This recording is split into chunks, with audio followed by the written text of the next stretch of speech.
I lived up in Colorado, United States, and I own my own business. I got into investigating Sasquatch. I guess you could say, well, I didn't really start investigating 35 years ago, but I've 35 years ago is when I seen my first Sasquatch. I seen three of them, and ever since I seen these three Sasquatch, when I was a kid, I thought, because I grew up on a homestead in a homestead log cabin, and my dad just rebuilt the roof, put some tin on it, and had a dirt floor. I lived there for many years, and it was some of the best years of my life, to be honest.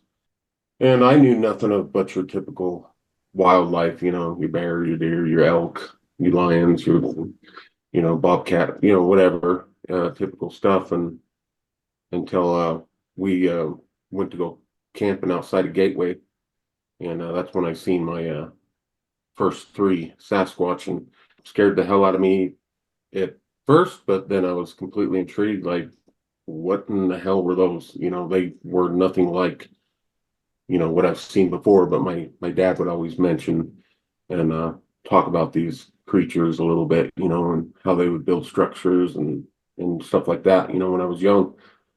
And I didn't pay too much attention. I was too busy, I was catching crawdads. I was just like, yeah, let's go out and go hunting, and just getting out until then. And then my eyes kind of opened up, kind of shattered my reality a little bit. And I was just like, okay. So ever since then, every time we would go out hunting, I would almost be watching for them more than I would elk or deer or anything like that. And ever since then, every time we went out hunting or we went out into the woods, there was always one peeking, or you'd see it lean out and then come back in, and then that was it. Just like little snippets of them here and there. And my dad would, when I was younger, he'd point them out. Then I was like, I was ready to see. I was, watching. But before that, he would mention, and I was just like, I'm looking for deer or whatever. But yeah, ever since then, it's just like, I've seen a lot of them. They peek out or they run from tree to tree. That's it. Just little stuff like that, and then not to mention the knocking that they do, and whistling, and how they would mimic turkeys and owls, and they'd mimic different animals. And it's just like, sometimes it sounds pretty good, and sometimes it sounds really cheesy. It's like, yeah, you got to do a better job. But yeah. I've heard and seen a lot of what Zeus has described, from the 700-pound opera singer singing La La La, to seeing them that same night on thermal crawling in, a tree peaker leaning out on thermal, and also rocks being thrown for hours during that one. And several of those nights, I've had rocks thrown. I've gone into the forest in my active area and had multiple times, too many times to count, where I've had rocks thrown at me from different positions, just whizzing past me like a baseball, like Sandy Koufax was pitching a high-speed fastball past me. And I have a video of one. I had to slow it down to 1/4 or 1/8 speed to see this, what was a golf ball sized rock, white rock, whizzing past me. And I happened to be looking the other way and caught it on my camera, but I heard it just zip through the foliage, and I backed out of that area. When I hear things zip past me, that's usually an indication they're letting you know, hey, I'm over here. Maybe I don't want you to come over here. But where we're sitting down doing nighttime investigations on the ground in the fall, late summer, even spring, we'll find a spot and do what I call a cold camp, where me and one or two other guys are sitting on the ground, no flashlights, everything shut off other than our thermal cameras and our audio, our digital audio, nonstop throwing stuff at us for hours. Usually from behind us, they're throwing rocks, walnuts, sticks. You'll hear the sticks whirring overhead like helicopters as they throw the sticks like a boomerang, and we've had them land close to us. And in a couple of those instances where that happened, we believe they were juveniles just enjoying themselves, having a fun time. And we noticed when we stopped reacting to them throwing stuff at us, they stopped throwing stuff at us. It was like they were trying to get a reaction out of us. So we stopped reacting, and the throwing stopped. Just a lot of crazy stuff. The hyenas, I believe dogmen use that laughing hyena sound, but I won't say that's exclusive to dogmen because I believe Bigfoot can mimic anything from tent zippers, car door slams. I've heard him do sounds that sound like a plane flying over, and there are no planes around. Just crazy stuff. Chainsaws. I've heard what sounds like chainsaws in a forest in a distance, and then you realize you're somewhere where nobody's using chainsaws, nobody's there. And one of the weirdest encounters I had was a cow running at high speed along the edge of a forest, mooing. And there were no cows out there, no cattle, no nothing. So a day later, I went to that location where I heard the cow mooing on the edge of this conservation area, and immediately a stick came flying out of the forest, probably from, it could have been 10 yards in. A stick about that big around, that long, came spinning out of the forest, and it wasn't intended to hit me, but I saw it land, and I picked the stick up, and I took about 10 paces into the edge of the forest, into the edge of the tree line, and I threw it back. And when it landed, I immediately heard something stand up and walk away bipedally, very, very casual, like it wasn't even alarmed that my impression was, don't follow it. So I've tried to stir things up, as they say, and I realize there could be consequences for that, so I don't do it anymore. I've been bluff charged a couple times, meaning don't come any further. That's the message I got, where something comes crashing through the forest and just stops just short of you being able to see it. And this happened to me twice. And so they can be tracked, but I don't track them. I find it's easier to let them just come in on me, and they do every time. Especially if you're sitting in the middle of the forest at night, they will wonder what's up. Who are these people sitting in the middle of the forest, no lights on? Because they're curious and they want to know what's going on. And I don't suggest or recommend anybody do this. When we do this, we're usually armed, meaning we carry guns with us, and just for self-defense. But we've had one crawl in our camp within 15, 20 feet of us, come from around a tree at about 1 a.m. in the morning. And me and my fellow researcher, Dave, stood up and goes, "We see you." And it just basically reversed direction on all fours and crawled backwards like a crab. We have no bears, and bears don't behave that way. And it was just a big black thing on all fours looming up out of the distance, come from around a big hedge apple tree and just crawl up on us. They seem to like to crawl a lot. And I always thought they do it because even at nighttime, when you think they're concealed, you think they're going to come out and no longer be stealthy at night. But it seems like they're always even hiding at nighttime, just like they do in daytime. I think they know we have poor night vision, but I've been able to see them at night, silhouettes, see them on thermal, see them with my naked eye, and I've come to the opinion that they have trust issues with people because I think they've been shot at. We come in camping, turn up our rock music, disturb the entire environment, and I think it pisses them off. So we go in and we try something different. We approach it totally different, and it's produced results. And we're very careful about who we share this information with because, again, I don't think they're all nice, friendly. I think they all have different personalities. I don't think you really want to muck with them. I think if they're friendly towards you, it's because you've established a relationship where you're not threatening toward them. And that's how I do. I go in, I do my research, I pretend they're not there, even though I hear them, and they just let me go about my business and they pretty much leave me alone. But I don't go track. Initially, I was trying to find them, and I don't do that anymore. I let them, it's easier for them to find you.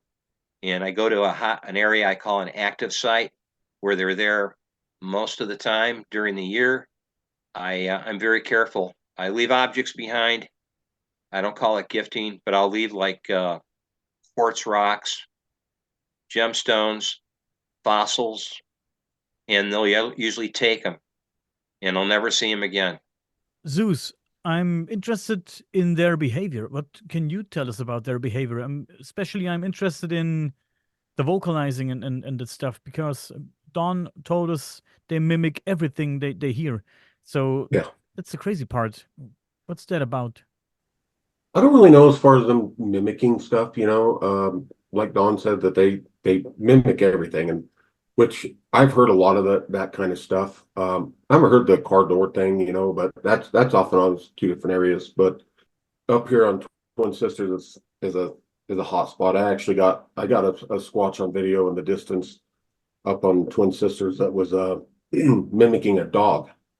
I took my wife's brother up there. He's never experienced anything to do with these creatures. I told him, I said, this isn't a little walk in the park, you know. They are living flesh and blood creatures, even though they have a paranormal aspect to them. They do have feelings, and they have attitude, and they have their ways of interacting that is really kind of odd to us. I took him up there. They started doing some really low end little whoops and little whistles and whatnot. And I told him, I said, okay, that's the way we're gonna go. We're gonna go check that out. Because there's a lot of springs up there. It'll be areas. It's like a real dark timber, real like sticks and no bushes. And then you'll run into an area that's got a bunch of thick greenery and bushes and stuff because of the springs that are coming out. So you always know where there's more water.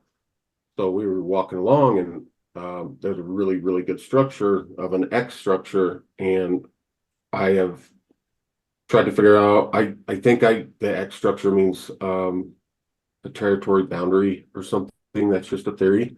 Nobody really knows. Everybody has theories, but they'll take those stick structures and they'll place them in like this, or another stick on top, right?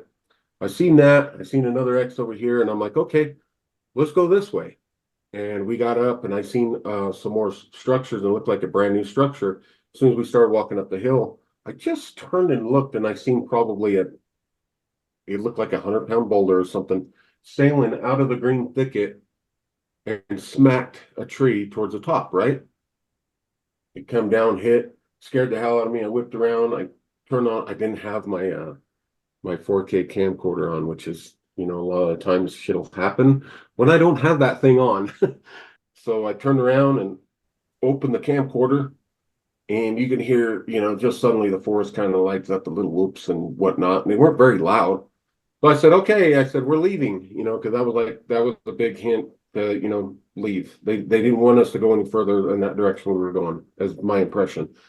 So as we came down, we were coming down, and I see another structure. I can't help but, get it on video and document it. I document whether it be the same X structure and every other location, everywhere I go, I always document them. It's done by them. So as I'm going down, I go to a structure. I start filming that structure. Well, in the background, you can see it running through the trees and get to a larger tree and poke its head out, and its hair was all just messy, like he just jumped out of bed. And then he pops back in, and I was like, okay. Started heading west down the mountain, because we're making our way out of there. After that, there's this dog barking. It sounded like a dog barking just out of view, and it's all on video too. You can hear it. And I kept saying it sounds like a dog barking, but there are no dogs. There's zilch for dogs, and a coyote's not making that sound. I sound like a domesticated dog. And it would do that barking, and it would just be out of view to where we can't see it through all those thick stick timber. And we're walking down, and I told TC, I said, watch, right before we get to the vehicle, he's going to stop. And because usually that's what they do, they'll give you a little shit. And then as you get that, and then they'll follow you out, they'll kind of, walk you out, making noises, wood knocks, whatever. So I was mimicking a dog all the way down, and then we got probably 100 yards from the car, and it stopped just like that. And I said, okay, you tell me what dog just does that. And why would, you get down by the car and you look up there, it's like, whose dog is up there? There's no way it would get taken out by a bear or a lion or maybe even them, because I know they don't like dogs for some reason. And then on the other side of that Twin Sisters area, I was up there investigating, and I actually caught an orb on camera. I'm flying in front of my screen, and it hit. There was a small X laying down like this, and it hit the tip of that tree, and the tree went as it hit. It moved that tree, and there was ducks in the forest. Whack, whack, whack.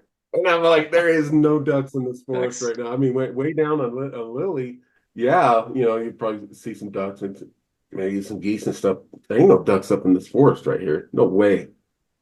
And yeah, so they get the mimicking different sounds, and sometimes they're really good at it, and sometimes you could tell it sounds kind of cheesy. It's like, yeah, you got to do a better job than that to convince me. And but I figured out throughout the years that there are a mean Sasquatch, and there are good Sasquatch. Now these mean ones, they're very, very mean. They'll take you out. Let's put it that way. There's an Yeah. area. It was a missing 411 case on David Politis' video. There was 3 of them around this area, but the one is just right up the road, probably 5 miles or so. And there are some seriously mean Sasquatch in there. And there's been many people that's gone missing, or they killed themselves.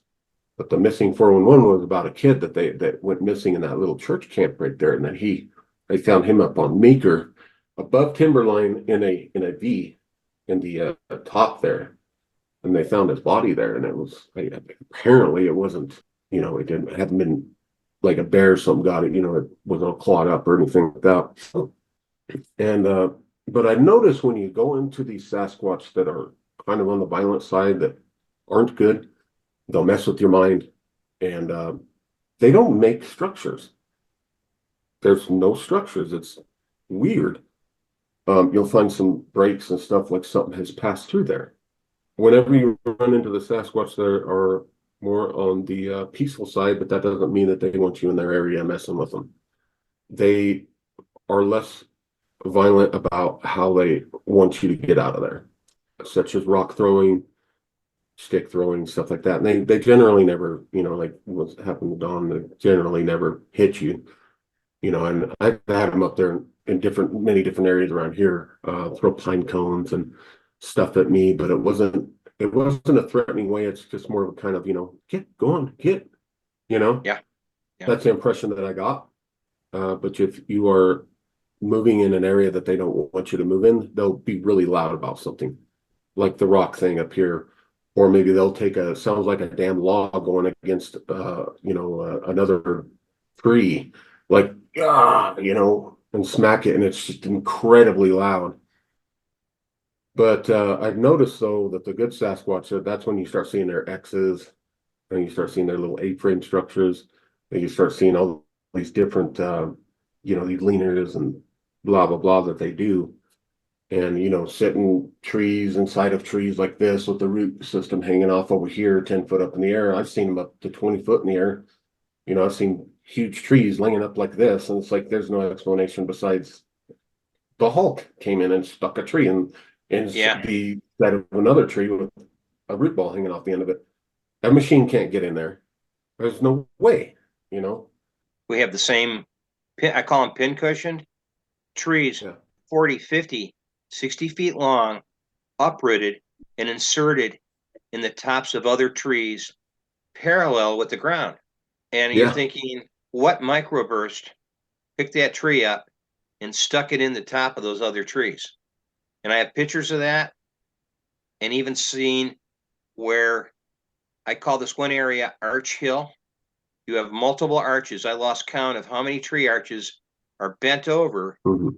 The tops of the trees are either, if they're not stuck into the ground, they're trapped with other deadfall laying on top of the trees, all Yep. pointing to the river. And I call it Arch Hill. All these arches, some of them 18 feet tall at the apex of the arch. You walk under the arch and it's a big, reminds me of the Arch of St. Louis, the big arches, or the Yeah. McDonald's arches. Strange stuff. And I believe also, like you said, regarding the X's, they are, I believe, put on the perimeters or borders. Or I also notice the X's popping up where there's a change in the environment, like the forest ends in the river valley starts, or just as you're approaching a cornfield from the edge of the tree line, you'll see an X, right before you get to the tree line to indicate there's a change in the topography. So, and I've had X's actually change where I'll go back, the X was there for months, maybe a year, and come back, and now the X has been taken down and Yep. it's gone, and you don't know, and there's an X constructed somewhere else. Just very strange behavior. And in the type of X's, the bottom crossing X's, the top crossing X's, the middle, and there's always a third stick put in the middle. In the middle or the sides or on the underneath. sides, or leaning on it. And then there'll be a break right next to that X. Yeah, I don't understand it. I've had one where I have an arch, pin tree, and then behind it, you can look through the pin tree, and there's two broken trees at different heights pointing the same way as the top of the arch. What it means, maybe someday we'll have the Rosetta Stone to translate all these symbols or meanings, because I don't understand. I have theories, but again, they're all speculation. I think I know. It's a theory, but I think I got a good hunch what the bends mean. Those I've noticed are always pointing towards water. Yes. Now the Native Americans used to do the same thing. They used to take those saplings and bend them, and that would signify to others there's a spring there, there's a river there. This is going towards a lake, and I've got a lot of this stuff on video. You know, Don, you went and looked at a lot of my videos. Like there was one area up on the other side of the mountains. I'd go up and investigate on the other side over there, and that's where I caught the one image of the remember the face that's kind of cloaked looking out at me. Remember that? Yeah, I do remember that And video. there was a lot of bends over there, and so there's some big lakes. And whenever I come across big lakes, there's bends everywhere. Like, oh, water, water, water, and they're always Water. pointing. I even find it pointing to creek beds. And on the south side of the hill will be arches pointing to the opposite side of the hill. I'll climb up and get over the summit of that hill and look down, and sure enough, there's a creek there. So I've come to the conclusion those arches, and also in the area I do research, my active site, I find what I call signal trees that are still there to this day, that were put up by Native Americans. They're still standing from centuries ago. Signal trees, where it'll be bent and then bent back up. It'll look like a double 90. And you can tell it was shaped that way as a sapling, and it grew into mature trees that are big trees now. I'm not saying that Sasquatch don't mimic that behavior, but they certainly use trees for some form of, I call it sign language. And also I find the glyphs on the ground. I call them tree glyphs or wood glyphs, laid on the ground. And in one occasion, we went to Tomahawk, Wisconsin, and we had arrived. And a couple of the guys I was with had researched the perimeter of our campsite the day before. And when I got there, they said, come with us. We want to show you something. They said, and they bring me to this location, and they said, look at this. There's two giant pine trees, probably 30 feet tall, maybe 35 feet tall at least. They're pretty tall. We're bent over, forming an X pretty tall pine trees. He said, we were at this location yesterday where the trail curves around and it's at a Y, and you got to either take a left or right. In that little chunk of property between the Y, there was nothing there the day before. We go back the next day, and my two fellow researchers say, we find this X now put up. He says this X was put up that night or evening after we surveilled that area, went through that area and looked. So it was put there while we were there, as if to signify this is sort of where, and there was a change in the environment or the lay of the land. So that to me also indicates a border, the edge of a perimeter where maybe that's their area. But that was during that week there, I had one walk right up to my tent in the middle of the night, probably 3:30 in the morning. I had a nature call and I had a mason jar in my tent, and I used that to basically relieve myself, so I won't have to unzip the tent and walk out into total darkness. And so I turned my tent. Yes, I got tired of off in the dark and go pee by a tree, and I start hearing, different stuff going on. Well, after I had my friend's daughter tell me she was actually one crawled up on her when she was relieving herself about 30 yards from where they were, and this one crawled up on her and just like stared at her within inches of her face.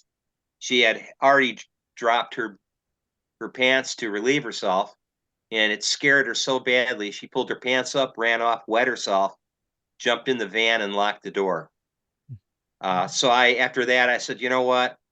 If I can't see, if I don't have full moonlight, I usually just keep a jar with me. So that night I turned the tent light on, sat, basically kneeled up and relieved myself, put the cap on the jar, turned the tent light off. Within 20 seconds of turning the tent light on, and you could not see their hand in front of your face outside. That's why I didn't go outside. So I hear this bipedal, sounds like a big man walking, casually walking up to the back of my tent. I'm laying on my right side. All of a sudden I feel this hand or palm on the back of my back, between my shoulder blades, on the back of my back. Pushed me hard enough, and I was resisting it, trying not to go with it. Finally, I just gave in, and it rolled me over onto my stomach. And then it pulled its hand back from the tent wall, and I just hear it casually walk away. And I knew it was not a bear. And that next morning, we had 3 other guys in camp with me, and I said, were you guys walking around with flashlights in the middle of the night? And it was overcast that night. You could not see your hand in front of your face. Well, it was we don't play jokes like on each other like that. We don't joke around. And then the other guy who had a tent about 20 feet from me, he goes, well, I heard scratching, like something was drawing its fingernails across the canvas of my tent. And he says, they must have been in camp that night, meaning plural, more than one. So we assumed, again, it's just speculation, there were juveniles walking through camp in the middle of the darkness, messing around with us. I think they smelled you urinate. They smell your urine.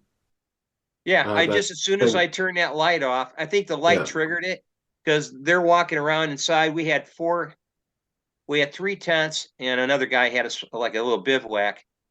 He went into his car that night, or his truck, to sleep. And there was us and the other 2 guys had our tents up.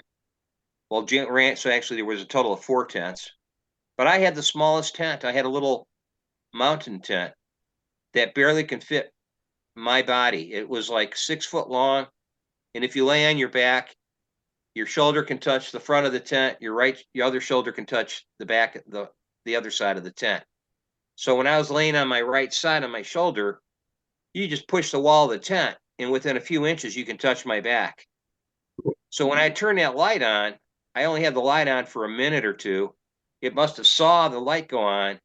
And the minute I turned that light off, it just walked right over, reached over my grocery bags I had laying outside my tent, and just like you said, I always wondered, did it smell me? It probably heard me urinate because, it was pretty obvious, the sound. I'm glad I didn't walk outside my tent within 30, 40 feet of where I was camping, outside my tent.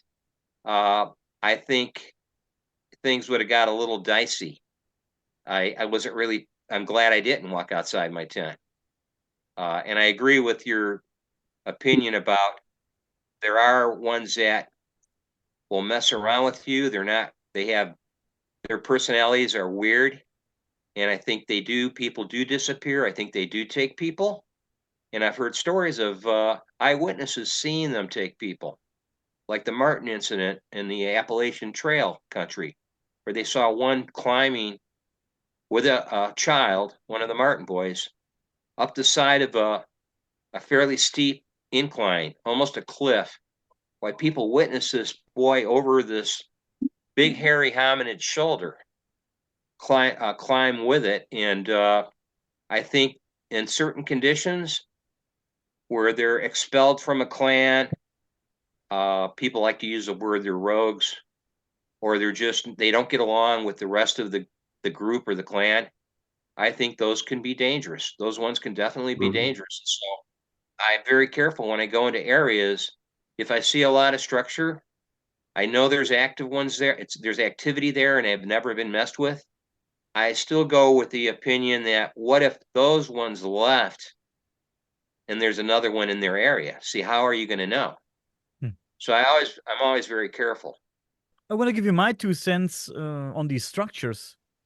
I try to wrap my mind around. I have to say, for the audience, we don't have Bigfoot activity here in Germany, at least none that I know of. And I wondered if some of these structures could also have a spiritual meaning. I read this article, and I'm aware that Bigfoot's probably not primates. I'm aware of that. But the primatologist Jane Goodall, I'm sure you know her, is of the opinion that the dividing line between primates and humans is not as sharp as one might assume. In an article that I found on this topic, there is a discussion about a possible form of spirituality in chimpanzees, which I find very interesting. I read the article, and Goddard speculates that chimpanzees might be just as spiritual as humans, actually. However, due to their limited abilities in analysis and communication, they are unable to verbalize their feelings and experiences. Actually, chimpanzees have been observed standing in front of a waterfall, and I love this story about the waterfall. You can look it up. I can put a link in the description. Standing in front of a waterfall, swaying back and forth, and as they gaze at it, it's crazy. Additionally, various researchers report instances of chimpanzees at different locations in Africa engaging a sort of ritual where they throw stones, rocks at trees.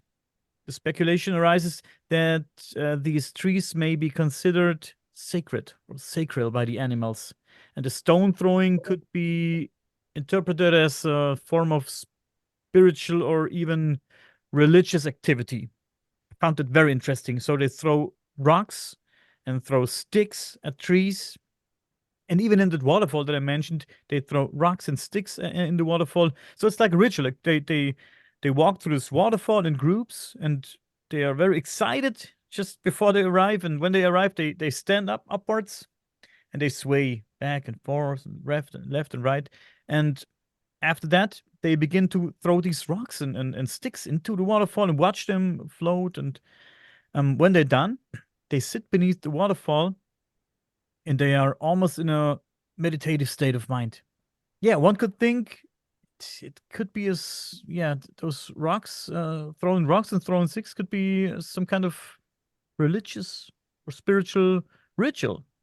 I found that very interesting. Maybe we have that here too with the structures with Bigfoot. Some, of course, like you said, guys, pointing towards something, water, for example. I get that. That makes sense, makes total sense. But maybe some other structures. I think a lot of that is like true. I've heard about that with the chimpanzees. Now, there's been instances of people actually witnessing Sasquatch either standing somewhere in an area.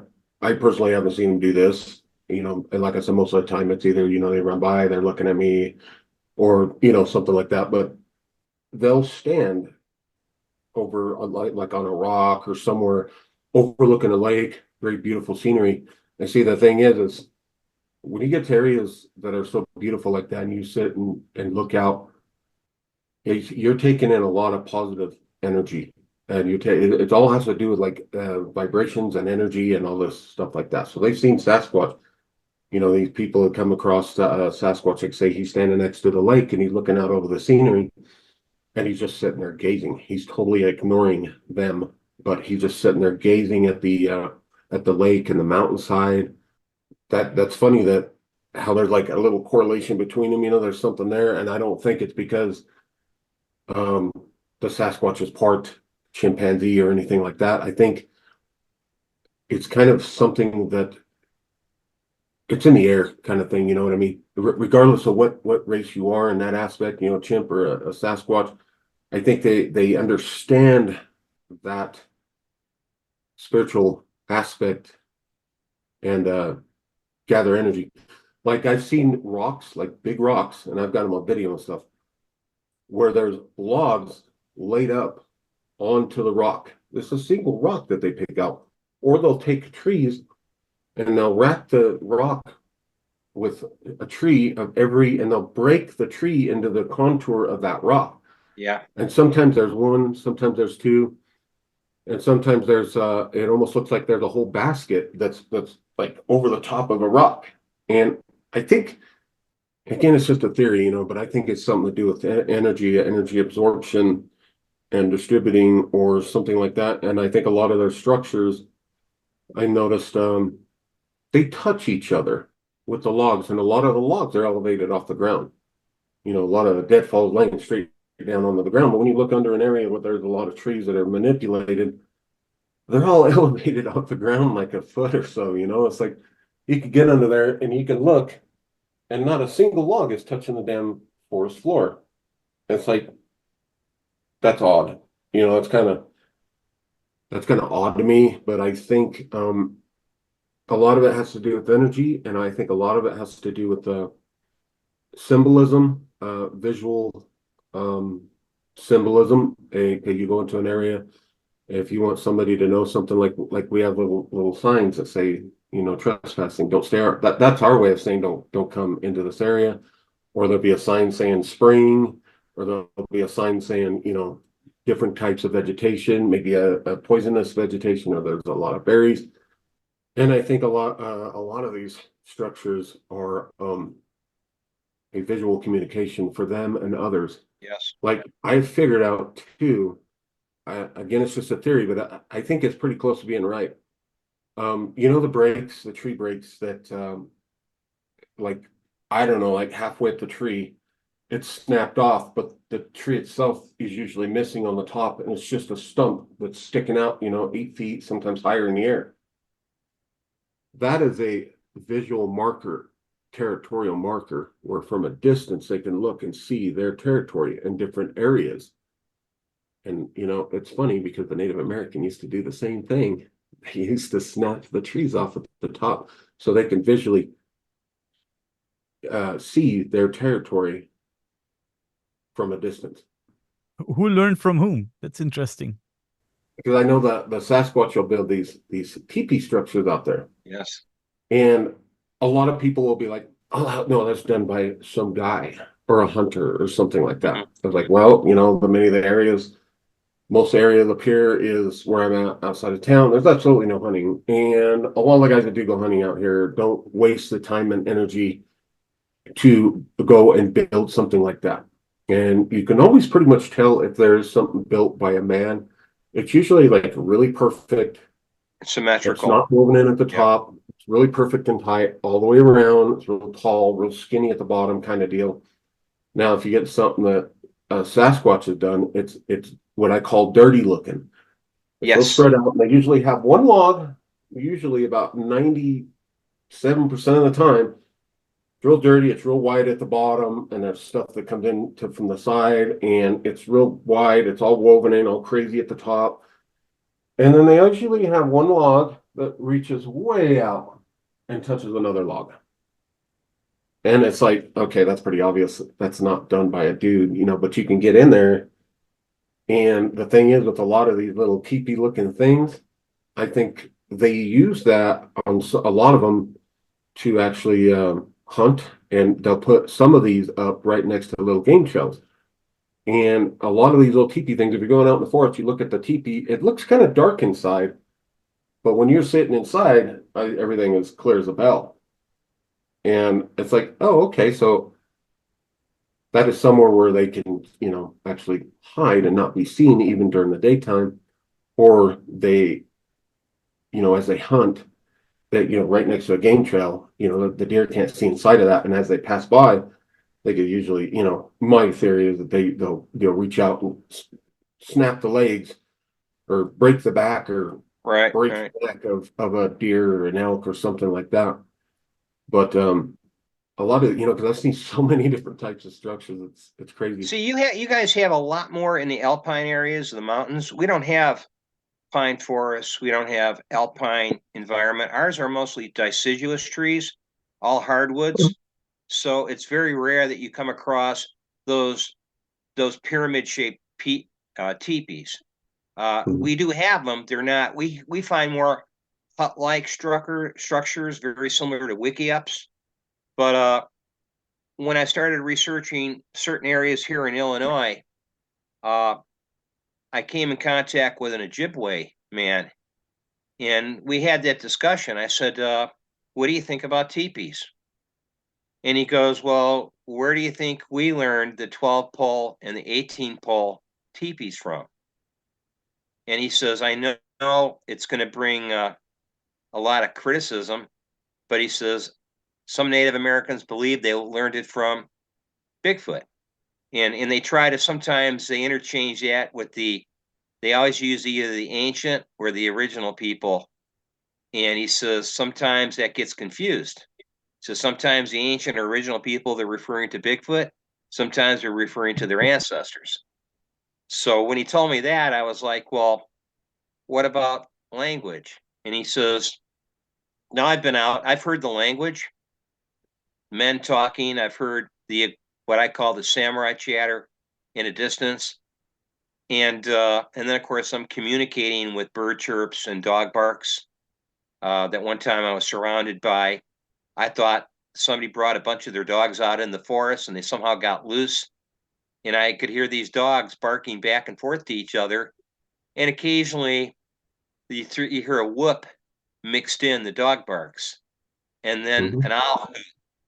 That's when I finally realized, oh, they're doing dog barks and owl hoots. And the dog barks are easy to impersonate. The owl hoots, those were off.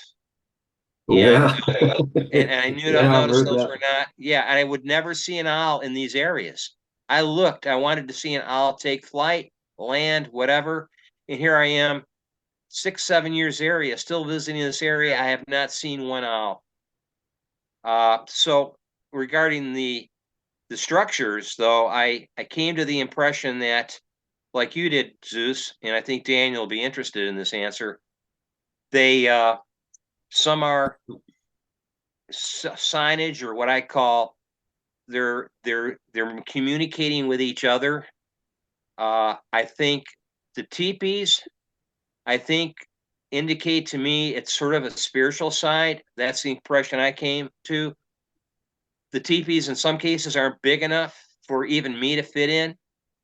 I've even seen the small teepees that are 4.5 feet tall to bigger ones.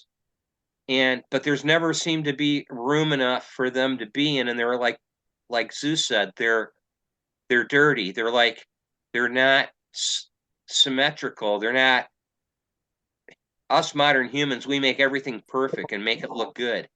These teepees don't have any of those attributes, and they're built around, or they have a tree incorporated into them, and they'll have one super long dead tree or branch sticking out of them, which I see when I do see them in this area, which aren't But then I see what I call the backbone structures, where they'll have a giant de-limbed tree going across a creek bed, and they'll have sticks leaned up on one side or both sides. I call it basically a backbone structure, which I don't, those I think are indicating either it's breaking up their outline, it's a hide, but some of these other structures, I think the teepees to me indicate it's like a sacred site, very similar to what Native Americans do. They'll have a structure built in an area that's to them maybe sacred. It indicates, and I think they do this with trees. I've seen trees with sticks and branches leaned up on the tree, and there'll be a big old tree, and all the impression, and nearby will be mounds. So I always speculated, are these mounds their buried ancestors? And that tree indicates a sacredness to that area. I've always wondered if that wasn't the case, because I think, like even with boulders, like Zeus said, they'll take a boulder that will be significant to them, and I'll see a tree broken off, de-limbed, and leaned across the boulder, or sometimes leaned on top of the boulder like a teeter-totter. And I always thought the boulder has some significance, and I always assumed that maybe the boulder itself is sacred for some reason. Maybe it's a generational thing. They've had 4 generations of their people visiting this boulder because it's like an indicator of a spiritual nature. If they have language, they have culture. Like they said with Native Americans, when you lose your culture, what do you lose? You lose your language. So I think culture and language are linked together. And I think Bigfoot has a culture, not maybe more of a culture. I don't like to say primitive, but it's a culture that we can't connect to, because as people, as modern humans, we become so disconnected from nature. We lost sight of creation or the great spirit. We lost sight of that. And I think Bigfoot have that relationship. And I think that's what I notice when I'm out in the woods. I look at things and it's like you marvel at what creation does with, you'll see waterfalls or majestic trees. And so I can only venture to guess what Bigfoot thinks of when they see these things. That they, if they are hybrid human, meaning part primate, part modern human, it's not a big jump or leap to assume that they have some form of spirituality. Some maybe they don't call it God, maybe they refer to it as the source of the creation. Maybe they have in their own understanding what actually is the big the source or creation of what of the area they live in, what has brought this, what they're fortunate to live in this. And then of course when they say modern humans destroying these areas they live in, polluting the water, coming down and clear cutting the trees, like in Illinois, they can't move on to another mountain. They don't have the opportunity of moving to another watershed. They move to these areas I call them microforest conservation areas, areas that have been set aside by the state and the Fed for national parks and state parks. And that's probably why a lot of these areas you'll go into, these federal areas, reserves, and you'll see them closed, gated off for reasons, because they're protecting it, because there's a population of bats or a tree frog or a certain type of flower they're protecting. And I've come to my own understanding that they're actually, people have been mucked with by Bigfoot, and they just close those areas down. They don't want people going into those areas. And I've witnessed that myself, where I've had interactions with Bigfoot going on a couple of years in that area, in one case over a decade, and going back to that area, seeing it gated off, saying that there's no entry, no hiking permitted. And that's why I don't share my locations with people, because I don't want the government coming in and shutting it down and gating it off. And I think the government, I don't need permission by the government to believe Bigfoot exists. The government's never going to come forward and admit it. They're just going to continue what they always done and suppress it. Yeah. Guys, unfortunately, we're running out of time, but I have another question for Zeus, of course. And I really, really want to know what you think Bigfoots are. So we've talked before. We exchanged voicemails, and I talked about my opinion on Bigfoots. I said I think there could be multidimensional beings, maybe. I also don't think they are primates of some sort. I like the idea of them being multidimensional beings. So what is your opinion on that? They didn't come from another dimension. A lot of people I think will get that mixed up. I don't know for sure, but everything I say is a theory. Some of it may be right, some of it may be wrong. That's just with anything. I personally don't think they're from another dimension and they came into this dimension. I think that, I've always said Sasquatch is the key. I've always said this. I think it has a lot to do with why we're here, extraterrestrials, and a spiritual connection to nature and one another. Sasquatch is always represented in a way to live with nature and live with each other, right? They are very temperamental creatures, but I think they've been here for millions of years, and there's other people that theorize that they came from another planet and then they inhabited this planet. It might be possible. But I think they've been here for millions of years. I mean, I think they were here with the giants walking around. No, and people say that they're Nephilim. I drives me crazy. They are not Nephilim. I almost guarantee that for a fact. They are not Nephilim. Nephilim are a totally different species of humanoid being, giants, which there's a lot of reports of giants existing now that they live in the earth. The government and the giants work together, and apparently they're on the mean side. They do not like God. I heard a thing. This guy was telling a story about, oh, you don't say Jesus in front of these guys in in these underground military bases. But as far as Sasquatch, they're not demons. I've heard that many times, that they're demonic demons. They can be mean. I think the biggest demonic being in this world right now are human beings. I mean, look at the murdering, the destruction, the hell humans put on this planet. But people will look at a Sasquatch because a Sasquatch may be mean and they may snatch somebody up and they may do horrible things like that. Well, it doesn't compare to what a human does. They're not demonic. They're not Nephilim. They're a being that's unknown, that has qualities about them that are completely unusual and a paranormal aspect outside of our understanding. And a lot of people, even to this day, they'll, I don't believe in Sasquatch. And then, I've had people even try to make fun of me about Sasquatch. Oh, Sasquatch wrong again. I'm like, don't sit there and tell me.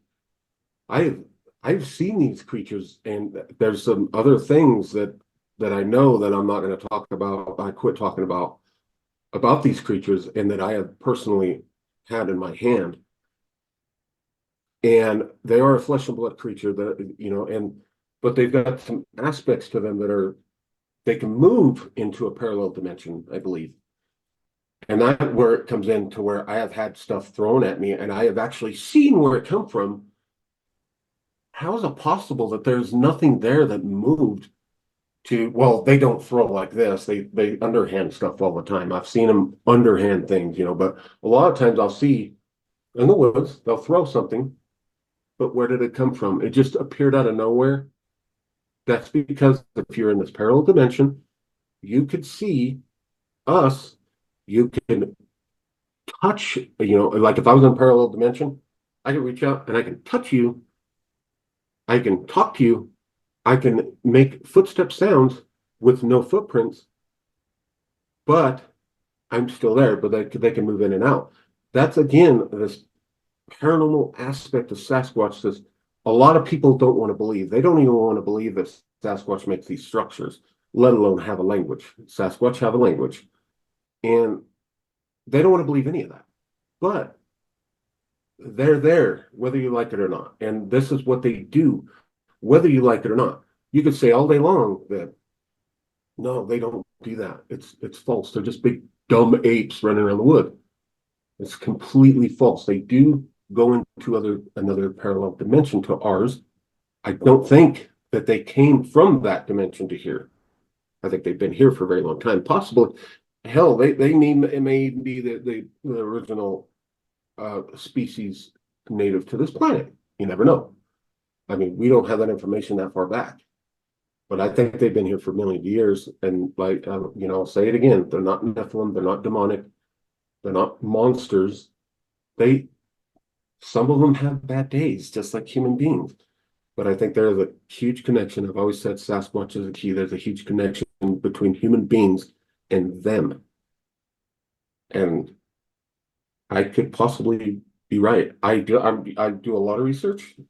I do a lot of investigating, and a lot of this stuff that I come up with seems to be pretty accurate. Like you have subscribed to my channel. Project Sasquatch is very informative. I try to inform people. My mission is to educate on these creatures, not so much expose them so much, but educate them, make them aware, so people are aware of these creatures when they go out to the woods, the warning signs, the areas that might be their area, your precautions behind that. You have to take all these. A lot of people just laugh at stuff like that. It's not a laughing matter. It's completely serious. These things can be very dangerous, or they can be very peaceful. There's a couple of sides here to that, and there are others out there that, like, I don't know what you would call them, a tribe or a clan of them or whatever, that are extremely mean. They look a lot like, they look similar, the good ones and the mean ones, they look similar, but I don't know why these other ones are like the way they are. They're so mean. It's kind of an awareness thing and an educational thing. So, if any of the folks watching your channel go to Project Sasquatch, you'll find that I try to be very educational about stuff. And I've had people come back at me about a lot of these structures saying, no, they're microbursts. I was like, no, they're not microbursts. I have seen microbursts. They level entire forests, and usually the logs are all laying in the same way, because that's what the wind, the strong, powerful burst that comes out, smacks these trees, lays them out. That strong, powerful burst doesn't come up and put an X structure at the same characteristics. Bottom part's always on one side, the top part's always on the other side, sometimes by themselves, or they'll have a log placed into either section. And all these crazy structures, the wind doesn't go and construct all, you know what I mean? This is done by them. Yeah. And it's absolutely amazing that they've done this. It's like, I question it. It almost drives you crazy. Like, what are you trying to say? What does this mean? But there's only theories for now.